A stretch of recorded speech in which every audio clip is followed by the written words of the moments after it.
Welcome back to a best of 5 series of professional StarCraft 2. Today it's time for a Terran versus Zerg, where in game number 1 we find ourselves on Berlingrad. Spawning right here in the top left-hand corner of the map, playing with the blue SCVs. From South Korea, we have Dream and his opponent in the opposite corner with the red Zerg drones. Likewise also from Korea, we're looking at soO's main hatchery. Now, I've featured soO quite a few times over the last couple of months. So he recently came back from his mandatory military service, and he's been looking very, very strong. He's rapidly improving once again. And as we're making this video, according to LowkoTV, decides to go for a pull first, by the way, he's considered to be the rank 21 in the world overall, which is very impressive. He's climbing up, and even though for most of the pro players, after they go to their mandatory military service over in Korea, it takes them upwards of like a year or two sometimes to get back to their previous level, soO has arrived there rather quickly, which is cool. Dream is someone, however, who I haven't casted all too many games of recently, and the simple reason for that is not because I don't want to, it's because he hasn't played in a whole lot of tournaments that actually release their replay packs. So this is a real problem, especially when it comes to the top tier players. For example, Maru is quite notorious for only really playing in the biggest events, and the same can be said for Serral. They don't really sign up for a lot of weekly cups, and if that's the case, I obviously can't cast their games very frequently either. Anyways, I'm excited to find out exactly where Dream is currently at. I know he's very good at the game. As we've been making this video, once again, according to LowkoTV, he's considered to be the rank 27 in the world overall. Ooh, alright. Berlingrad has quickly become one of the cheesier maps, and soO is gonna go for a very quick Roach warn. This is not too surprising. If you go for a cheese, even though the map's rush distance is maybe not as quick as, say, for example, a... No, don't mind that out. Well, that makes the rush distance quite a bit better. Oh, yikes. Yeah, Dream, you probably don't want to do that. Anyways, what was I gonna say? All right, now, Curious Minds, it's, I think, a little bit quicker to get across the map on, just because the map is smaller. But on Berlingrad, you don't have that pesky ramp to deal with, right? So the high ground advantage in StarCraft 2 is very real. And if that's the case, obviously ranged units can deal quite a bit of damage to a potential wall-off right over here at the front. Anyways, one Zergling, yeah, sneaking away from the pack. 2 Zerglings over here working on the SCV. This Zergling in the top right-hand corner now forcing the Reaper to go all the way over there. And actually, I don't know if Dream realized that one Zergling snuck away from the pack. Okay, 5 Roaches already coming up. SCV did not go into the main base. Dream trying to go back in there, but he's going to lose the scouting worker. SCV over here in quite a bit of trouble too. And this is actually quickly becoming a problem right now for the Terran. He's probably assuming that this is a conventional, very standard sort of opener where the Zerg goes for just a pull first to make sure they don't die to anything stupid. But right now, that little opener over here is going to allow soO to get across the map quite a bit quicker. All right. Oh, he's not paying attention. Oh, not paying attention. So the Reaper does go down. Hellions are available right now. Ooh, we're gonna go in for a counterattack. Interesting. I've wondered how that worked out. We haven't seen a lot of Terrans go for the counterattack when... I think he's going for a counterattack, or maybe he's trying to deal with some reinforcing links. I mean, there's no Zergling speed over here. I've wondered about this. So we've seen quite a bit of Roach aggression, especially on this map recently. Brenda over here. Oh, so thick. Brenda apparently an absolute unit, preventing those Hellions from getting into the base for now. Anyways, it's going to be a Banshee here as a follow-up, so I guess eventually Dream will be able to clean this up, but that's already a lot of damage done. I was wondering how like a Hellion counterattack would work, but I guess Brenda alone is enough. Brenda, absolute unit of the swarm. So 10 SCVs have gone down here. This is a real issue. Now there's 4 Hellions though. Okay, they're actually... Brenda over here decided to walk away from her post, injecting the Natural Expo. They're actually going to be able to deal some damage now. Okay, so normally we see the Hellions being used to try and soften up the Roaches and Ravagers and stuff, which is great and all. But I've wondered about this. So instead of... Instead of using them for the defense, he's actually killing a ridiculous amount of drones right now. The problem is he's only got 7 SCVs left over. Eventually, though, the Banshee has cleaned up a bunch of stuff, and these Roaches are going to run for their lives. Oh my god, this is actually a crazy game right now. 24 drones and 18 SCVs. Double orbital command available at this point though for Dream, so he's going to be able to get some nice mineral income just off of those mining machines alone. Plus, he's going to be able to now deal some damage with the Banshee potentially as well. Although...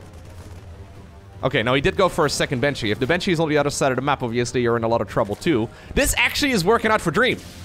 Despite the fact that he had no idea what was going on, he decided to go straight for the counterattack with the Hellions. And it's working out quite well. He needs that second Banshee, though. Where'd the second Banshee go? Alright. I wonder if he should have actually kept that Banshee over here at home as well. But apparently Dream is more than happy to just counterattack with literally everything that he's got. Okay. Take that, Gas Geyser. Okay. 3 Roaches is definitely enough to one-shot SCVs, though, one at a time. So a nice little bit of target firing right there by the Zerg. My god, this is the most damage I've seen in an early game, I think probably ever. Like, both players taking so much damage. This may accidentally just create, like, a very stable game. Because, like, right now, I actually like this position for soO a little bit better. He's just been using that larva mechanic here to try and get as many drones as he possibly can. He's already up to 24 drones once again. Yeah, both players taking a lot of damage, though. Resource-wise, that's slightly in favor of the Terran.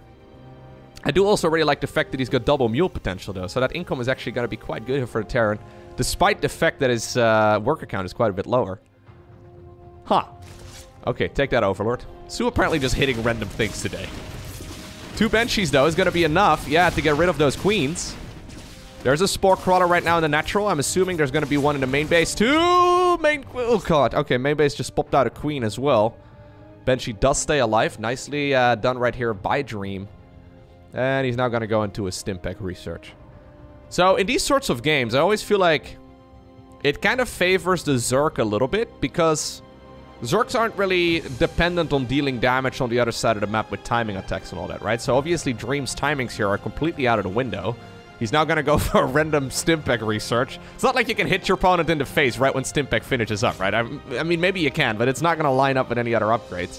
Whereas for Zerg, you can kind of do this a little bit more comfortably. Obviously, when you go... Oh, nice little Evo block. Obviously, when you go for this Roach opener, link speed is not going to be happening until much later. So... Oh, God. Yeah, he's having a hard time keeping his bases in check. Links are eventually going to be able to clean this up, but already quite a bit of damage is being done here. Just by 1 or 2 Hellions. Alright. So there we go. 7 minutes into the game, 50 plus workers are gone. There's the lair as a follow-up, and there's the 3rd hatch. I like the 3rd command center timing here from Dream quite a bit. It's not like Zerg can really do anything anyways, right? Until lair is done about the Banshees. So that's the nice thing about having those Banshees out. I wouldn't even mind seeing another one going down. Anyways, these Banshees are basically preventing soO from dealing any sort of damage again on the other side of the map. Unless the Banshees are obviously on the other side. You know, they can't really be in 2 places at once, believe it or not. No recall available on those bad boys, but it's nice. It's nice to be able to... yeah, defend those Roach pushes pretty easily. Zerg's going to have to go for some sort of mid-game tech in order to deal with those flyers, which is something that's going to take some time. So for now, Terran has all the time in the world to go for another command center. And as soon as the 3rd orbital is done, I can imagine that income is once again going to be quite good here for the Terran. Alright. So what are we going to do as a follow-up? It's going to be triple Rex into siege tank production and then also... double medevac. Please don't forget combat shields, though. It's one of the easiest upgrades to forget in a chaotic game, but combat shields are actually super critical. soO right now opting to go for a single Evo chamber, researching the Carapace upgrade, which is obviously nice. Okay, there's the combat shield. I was gonna say, he did forget about it for a little bit, but if you forget that upgrade in the late game, it's... or in the later stages of a game, I guess, it's definitely a problem. Alright, so normally a 16 Marine drop hits with 16 Marines rather than 14 at about 5 minutes and about, you know, 10 seconds. We're now 9 minutes into this game and a very similar push moved across the map. That's what I mean when I talk about, like, the anti-timings you're supposed to now start hitting here as Terran. It can be quite a confusing one. Either way, nice little bit of micro right here by Dream, though. Really abusing this Zerg immobility. Without a lot of Zerglings here ready to defend. Yeah. That group of Marines got quite a bit of work done. No rally point set over here. Okay. We'll be able to get that up and going. Siege tanks are going to be amazing. Wouldn't be surprised if Zerg indeed sticks around on a Roach-based army. So I guess we'll be able to tell as soon as the second Evo Chamber finishes up. +1/+1 coming up here for Dream, and he's actually doing a really good job just transitioning away from that very strange early game. I think this is a slight advantage right now for the Terran player, but it's hard to say. I think it will really come down to the next few pushes, the next few attacks. Zerg with +1 carapace certainly is going to have a much easier time dealing with siege tanks, but also with unupgraded marines. Okay, Overseer at the front though, from soO, scouts out the amount of siege tanks, and he knows that there's going to be multiple available. So can you really push into that? No, he decides to go for the Infestation Pit together with the Hydra Den, and I'm assuming a 4th base right here at the 6 o'clock position. Maybe over here on the right side. I feel like the 6 o'clock is a bit safer, but fair enough. Action once again on the Terran in that case.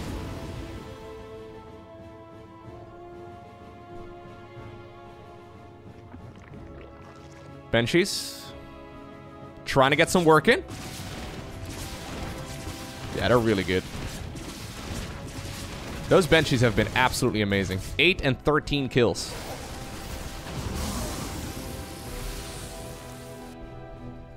Economy here. Still not that great for the Zerg. That's a real problem, right? These traits are never going to be very cost efficient for the Zerg unless you get, like, I don't know, the sickest lurker hit in or maybe like a fungal growth. I would actually like to see a couple of infestors added into the mix. I know that's something that Dark does whenever he's in a situation like this, and it makes a lot of sense. Like, infestor fungals are one of the ways in which you can claw yourself back into a game or at the very least secure an advantage. Whereas straight into lurkers doesn't really do you much good other than the fact that it, you know, will buy you time. Anyhow, 4th Command Center coming up here for Dream. So he's by no means going for like a triple CC all-in, which is something we see very regularly as well in these sorts of circumstances. But apparently, he's more than happy just playing the macro game. +2/+2 coming up. I like how we lost 50+ drones and SCVs combined in the first few minutes of this game. And now we've just transitioned towards a semi-normal game. One changeling over here scouting out everything, though. soO sees exactly what's happening. So he knows where his army is coming from. I like this. Forcing one of the tanks to siege up. Buying himself as much time as possible. He needs it because lurkers are not going to be available yet. He really wants to take control of this choke point over here in the center of the map, but I think he's going to be forced to back off. Marines over here. Trying to gun down their arch nemesis. I was going to say arch enemy and nemesis at the same time. New word. Anyhow, I don't think you can really go in here with a marine-based army, can you? Yeah, Liberator's coming up. Liberator, not the ideal unit, though. Okay. Range is obviously not available yet, though, for those lurkers. He's about halfway done with that upgrade.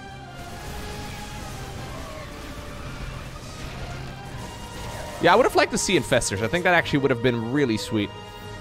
So soO up with his back against the wall. Dream right now creating a Terran settlement in the middle of the map on the side of the Zerg. And if siege tanks go up on his high ground, that could be a disaster. Then again, this does feel like a bit of an overextension on the side of Terran.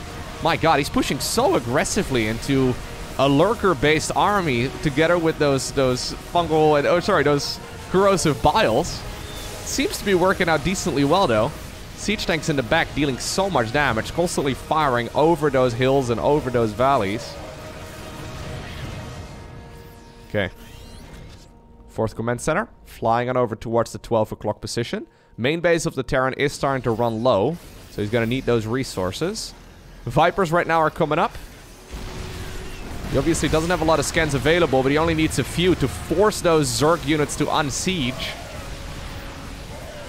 Marauders added into the mix too. Very nicely done here by Dream. He obtains the victory in game number 1. I really like what Dream did when it came to defending against that early game Roach push. So most of the time, the Hellions are used, the first 4 Hellions are used to just kind of like bruise up the Roaches and then eventually die, right? They're trying to buy time, I guess, and soften up the Roaches for the Banshee to be able to clean it all up. But using them for the counterattack seems to make a lot of sense. Obviously, soO could have been a little bit better with his queen positioning, because initially the first 2 Hellions were held just by Brenda, you know, taking up the entire road. She was parking her 4x4 truck in like 7 parking places at once, and for some reason, you know, the Hellions couldn't sneak by. Anyhow, if soO was a little bit cleaner on the queen positioning, I think it could have prevented a lot of those drones from going down, but it's not a move I've seen too many times. And it's definitely an interesting one. What if Dream would have gone straight into the main base, though, with his very first SCV scout? I think he probably would have had a much easier time at that point, too, if he knew exactly what he was going up against. Either way, good follow-up right there by the Terran player, and it landed him a very clean victory in game number... Or, what was it? Game number 1? Yeah. Game number 2, though, Curious Mind, so... Even though this map, it feels smaller, it is less cheesy just because of this ramp. Obviously, Zerg could still bring, like, an Overlord to the high ground and then kind of see what's going on, but... There's no denying that the high ground does definitely give you a nice defensive advantage. And Dream, not opting to go for an SCV scout this time around, he decides to go straight into a Reaper instead. Hedge gas pool right here from soO. He is scouting his side of the map to make sure that there's no proxy wrecks.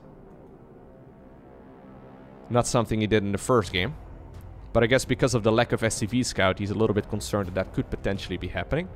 A lot of decisions are made in the first few minutes of a game of StarCraft. If you try to play too safely, right, and you scout out every possible location, sure, you won't die to anything stupid, but you'll probably lose the straightforward macro game.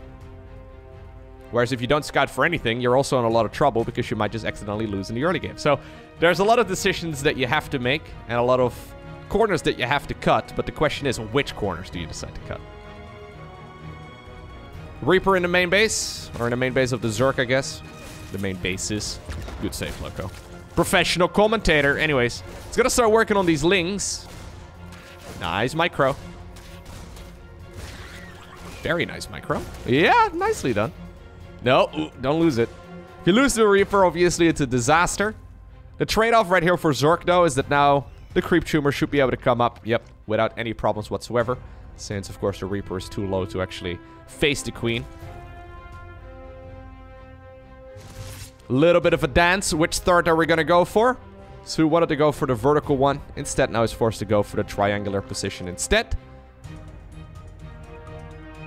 Not a big deal. Conventional 1-1-1 right here from Dream.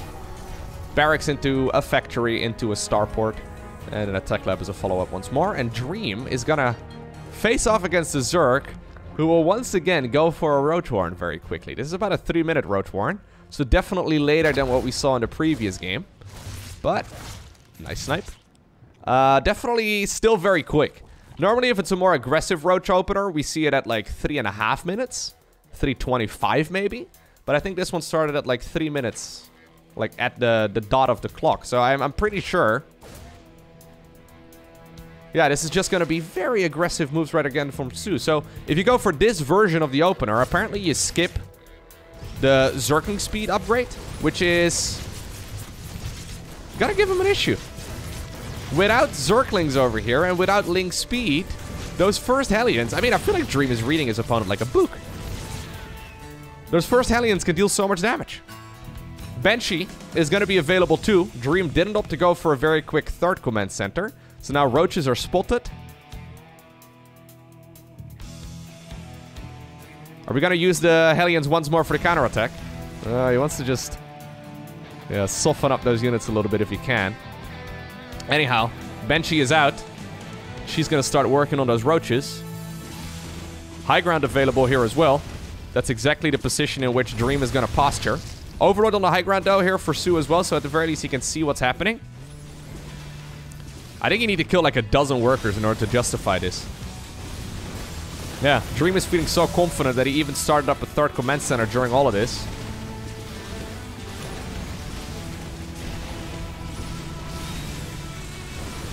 This is by no means worth it. Nope. Zerg did make a lot of drones on the back of this. So at the very least, economically, he's gonna be fine. But yeah, he's gonna need to spend a couple of those drones on making spore crawlers. Just because he doesn't know exactly how many Banshees there's gonna be. Against one, maybe you can skip it, but against two, especially with Cloak, there's no way you can do so. And Dream is going to be fully in the driver's seat of this game once again. All right. Link speed. Where's link speed? Is it done? No, link speed isn't even started. There's the cloak. I think you need another spore over here, man. If you don't get another spore over there, I think these units are just going to run circles around you. Because now the queens can't really defend against the Hellions over here in the natural, so that means that the Hellions once again just drive in. Dream is playing with his food in this series so far. Beautiful. Very cool.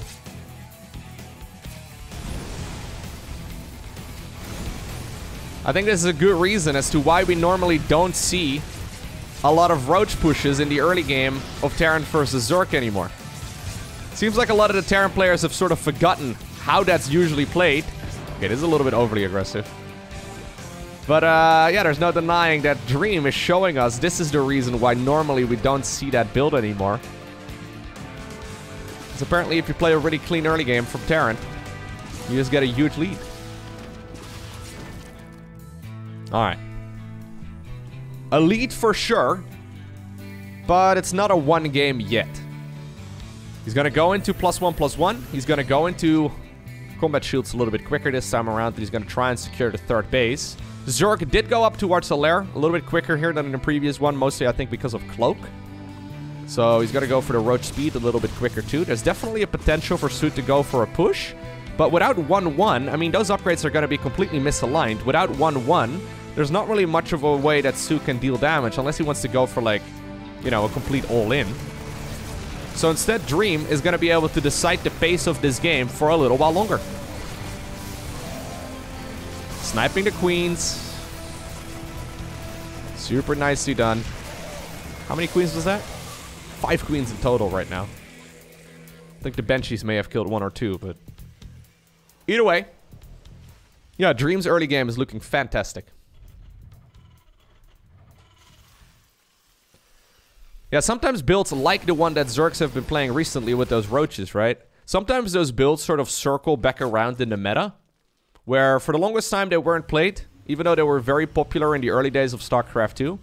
And it's almost like Terrans have, you know, they have to, like, remember what was it we used to do against those sort of builds again? Why did Zerg stop playing them? And Dream apparently remembers very well what you're supposed to do. Creating good advantages for himself.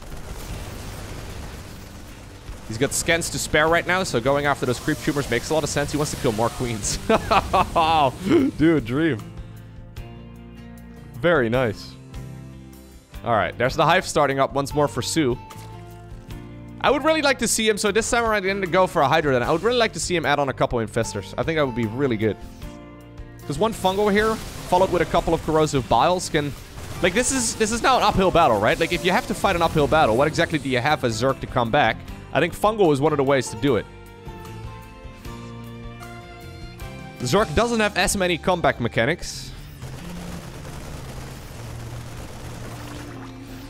Say, for example, I don't know, Protals, right?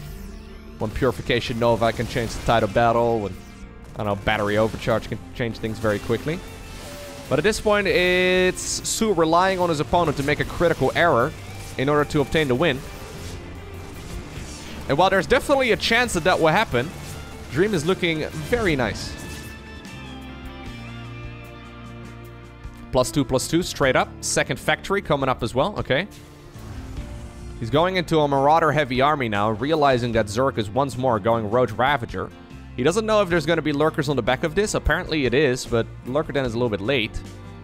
So, yeah, Dream probably preparing for a Lurker transition. And obviously, if you have to face off against Lurkers, Mass Marine is not ideal, so Marauders make sense. Then again, I would really like to see a Ghost Academy. I think a Ghost Academy is a no-brainer. Maybe he wants to have the 4th base up and running before he adds it on. Maybe Dream is taking a page out of Bjorn's book, right? Where he never actually... he never really transitions in some of his games. He just sits around a Marine Marauder tank and just tries to win the game right then and there. Either way, props to soO as well for sticking in this game for so long, though. Felt like a rather hopeless scenario for him, but he is going up towards a couple of Vipers right now. He's getting himself the important upgrades. Lurker Den is going to finish up very soon. If he's given a couple more minutes, I think he can actually come back into this. He's probably gonna need another base, though, because 10 gases is really what you're aiming for here.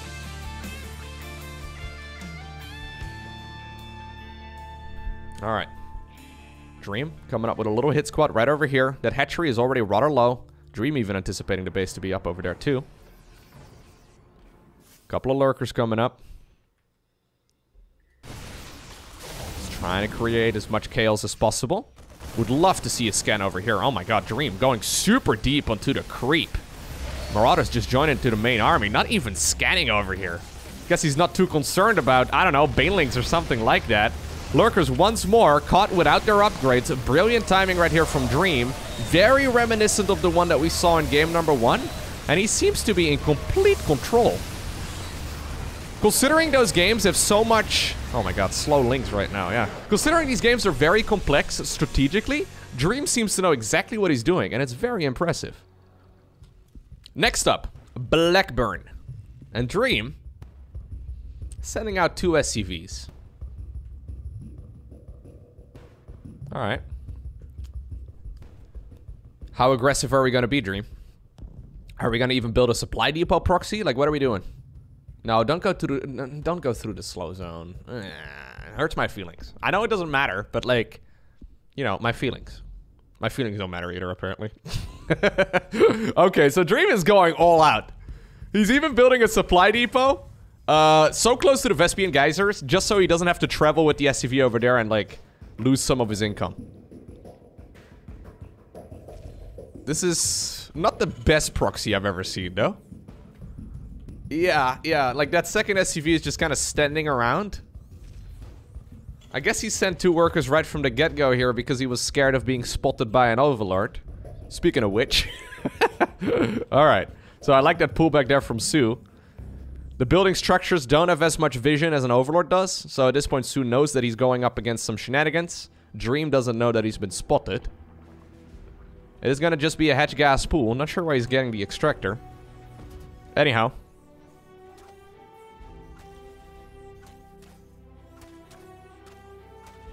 All he needs to do is just kill these workers, right? If these workers don't finish up the structures, that would be huge. Okay, one is gonna go down. Second one is gonna go down too, but the barracks at the very least finished. That's something. If the barracks doesn't finish, you're in a lot of trouble. 3 more workers are sent across. Dream right now doesn't have any follow-up either, right? Just because he doesn't have a war over here. So he needs to win the game with this right here, right now. Ugh. Okay. I guess he saw the overlord coming. soO could pick up on the fact that there's a little bit of smoke disappearing, but this is one of the worst parts of playing a cheesy early game as Terran. When you're spotted like this, you're in so much trouble. Alright. Bunker at the very least is coming up. Drones, though, are available. That is not a way in which you can escape. He tried going through the supply depot. Good counsel right there by soO. Yeah, not sure why he took the... I guess he just wanted enough gas to go metabolic boost. I guess he was feeling so confident that he didn't need the additional resources. Alright.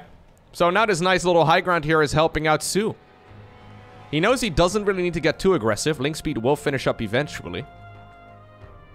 He's looking for the gold base right now just to make sure that things are not slipping out of his hands.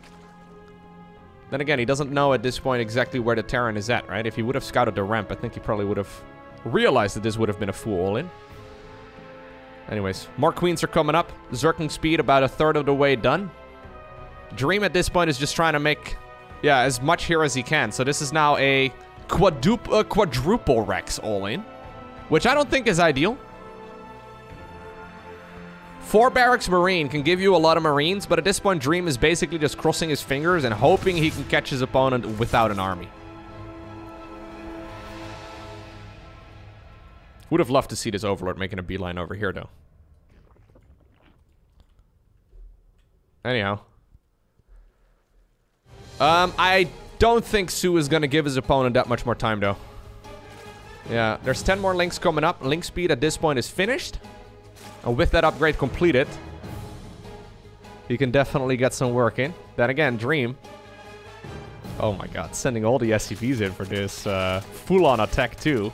This is a nice catch, actually, though, from soO. He was going to go in for a counterattack, but instead now he's going to be happy to know that he's softened up those units. Still a ridiculous amount of Terran, though. Like, keep in mind, Zerg invested a lot of money here into things that aren't gonna help him out too much in the defense. Oh my god. This can actually work out right here for Dream. He's obviously losing all of his workers, though. Nah, never mind. So many Zerglings are popping out of those cocoons. That Spine Crawler is definitely putting in the work, too. And soO is gonna be able to put a point on the board. As much as I liked Dream's early game in game number 1 and 2, not a fan of that execution of that cheese. It almost seemed a little bit, I don't know, unpracticed? It almost seemed like something he never does, and he's like, you know what, I'm gonna give it a try, because Maru and Beyond, they seem to be quite successful with that early game, you know, cheese. Let me try and see if I can pull it off too. Seemed not like something that Dream has practiced a whole lot recently, but maybe I'm mistaken. I can imagine it's gonna be pool first right here from soO. Maybe not, but I wouldn't be surprised. No. Just gonna go hatchery first. Hardwire is another map where you have a flat area right over here. So, you know, pool first is pretty good. A lot of cheese locations as well, but I guess in soO's mind right now, he's like, okay, there's no way he's gonna do a terrible cheese like that again, right? No way. Really, Dream? Dream's like, okay, you know what? My terrible proxy didn't work. Let me do the opposite end of the spectrum and go for a command center first. Especially considering soO has already shown a pool first in this series. It seems a little bit risky.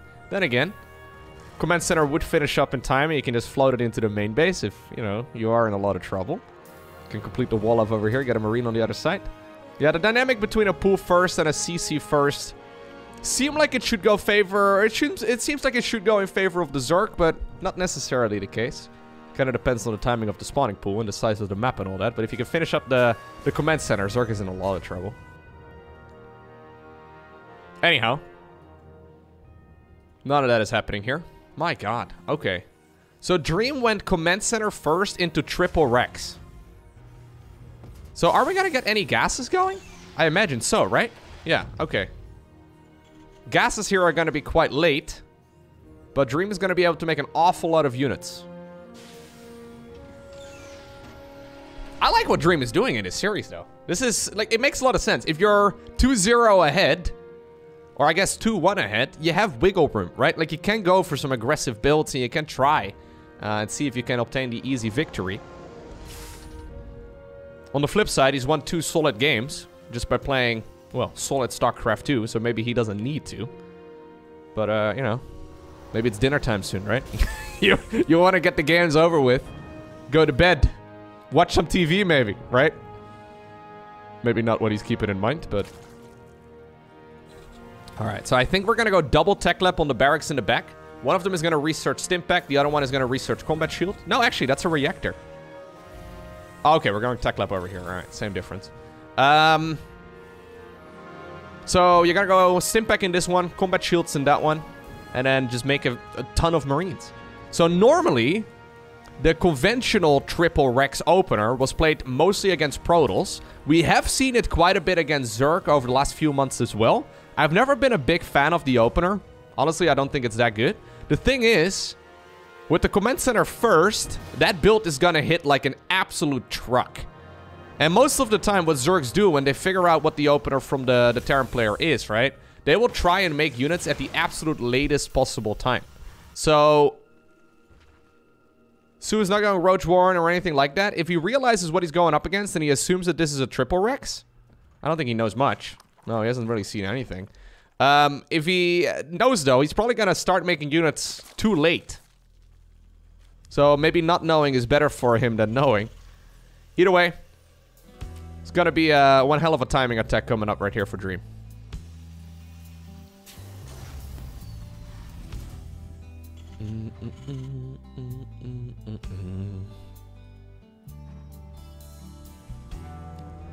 He's going to try and go in with an Overlord Scout. My god, that's already such an army. soO shouldn't be able to see the Marines. So he sees one Marine. Sees another 2 Marines. Sees okay. One Marine is going to start working on this. Now soO probably realizes, judging by the amount of Marines that he's seen, that something's not quite right. He also sees the timing of the starport and the reactor. So he knows that there's going to be a lot more army out there. Oh my god. soO shoot no. I think this is a complete misread. So this build has become popular over like the last, I want to say 9 months or so. So this wasn't something that was played while soO, when soO went to the military. So this is something that we've only ever seen over the last little while. So these units have combat shields and stimpack. There's a lot of Marines available, a lot of Zerglings coming up as well. Okay, I thought for a second there that, okay, no, he is gonna... That was just a complete bait. He was trying to get those queens into the choke point, apparently. Anyhow, I thought for a second there that Dream was just gonna be able to overwhelm his opponent, but not quite the case. He's gonna be forced to transition away from this. Like, this is what always confuses me about the triple Rex start. Right? Like, you build all of that up, and you get one hell of an army going, but now you don't have a way of healing it up until the medevacs are out, which aren't gonna come out for another little while. And obviously, there's no third command. Like, it feels like such a strange thing to build up, and then not push more aggressively with, right? Anyhow.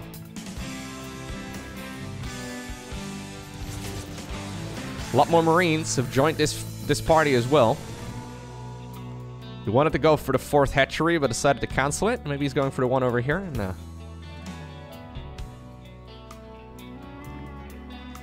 Centrifugal hooks is not going to be done until another little while. So soO right now investing into 1-1, and I guess he's going to go into the Baneling speed upgrade then very quickly as well. Siege tank in the mix. Alright. So he did decide to go for the 4th hatch.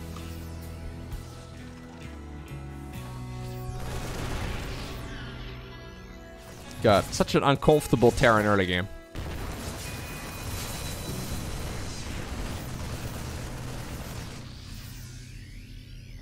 Liberator's coming up as a follow-up too. There is no 3rd command center, by the way, on the back of this. So Dream is just gonna try and win the game with double CC.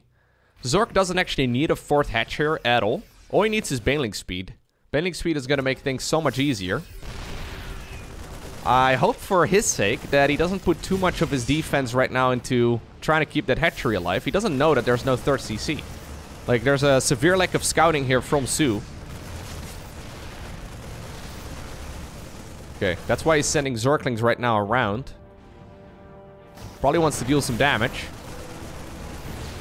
Don't commit. No, dude. You gotta wait until Baneling speed and 1-1 are done. Instead, he decides to push right here, right now. Zerglings are coming around the back, but the Banelings have already been cleaned up. One more Baneling available. That one's gonna roll into a tank. And Dream says, thank you very much. Okay, sorry. As he cleans up all of those Zerg units. Queens are on the run right now. Banelings are coming up, but soO actually just attacked right before Baneling speed was done. I mean, it was still like a half minute away. He doesn't know that there's no 3rd command center here, so that's why he's so desperately trying to hold on to his 4th hatch. I think if he would have known, he probably would have been... Oh, nice pickup there by Dream. He probably wouldn't have gone that deep. 1-1 at this point is done, but it's a little too late. Dream obtains the victory in his best of 5 series. 3-1 over soO. I didn't really like the quadruple barracks cheese in game 3. Like, that seemed a little... I don't know, just a little rough around the edges. But the other games, they were very well played.